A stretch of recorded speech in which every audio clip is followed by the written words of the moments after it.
সুপ্রিয় দর্শক, আসসালামু আলাইকুম। আসলে আমরা অনেকেই জানি না গাইনোকমাসিয়া কোনটাকে বলা হয়, নর্মাল বডি ফ্যাট কোন অংশকে বলা হয়। আমরা মনে করি সম্পূর্ণ বুকটাই গাইনোকমাসিয়া। আসলে বিষয়টা কিন্তু এরকম না। গাইনোকমাসিয়া মূলত আমাদের নিপলের চারপাশে অংশটুকুকেই বলা হয়। গ্ল্যান্ড ওইটুকুর মধ্যেই থাকে।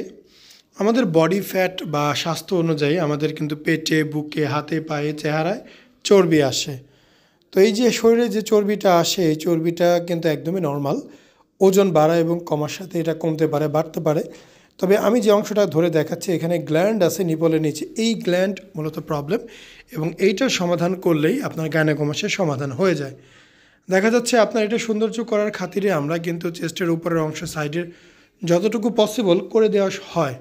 তবে পুরো আপনার সিনার উপরের অংশ বা আন্ডার আর্মের ফ্যাট, এইগুলো কিন্তু একদম এই গাইনোকমাসিয়া সার্জারির মাধ্যমে করা যায় না।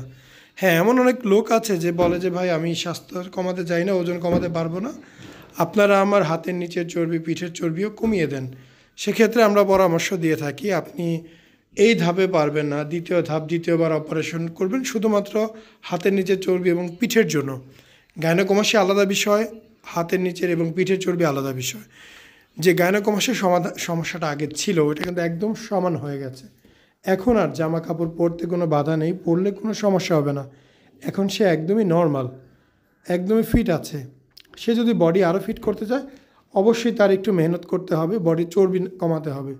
ওনার কিন্তু পেটও বেশ বড়, এমনটা না যে শুধু বুকটা শরীরটাই বড়, পেটও কিন্তু বেশ ফোলা, তার মানে চর্বি অনেকটাই আছে।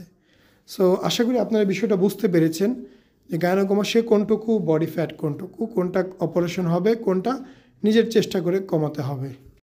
আসসালামু আলাইকুম, মোহাম্মদ শাকিল হোসেন বলছি। 2017 সাল থেকে আমরা গাইনোকমাসিয়া নিয়ে নিয়মিত কাজ করছি এবং ভিডিও প্রকাশ করছি। এই চ্যানেলে যারা নতুন এসেছেন, আপনাদের কাছে অনুরোধ থাকবে আমাদের এই চ্যানেলটি আপনারা ভালোবাসা দিবেন এবং সাবস্ক্রাইব করবেন। এবং যারা অলরেডি সাবস্ক্রাইব করেছেন তাদেরকে অসংখ্য ধন্যবাদ। আপনারা কমেন্টের মাধ্যমে আপনাদের মতামত জানাবেন। ধন্যবাদ।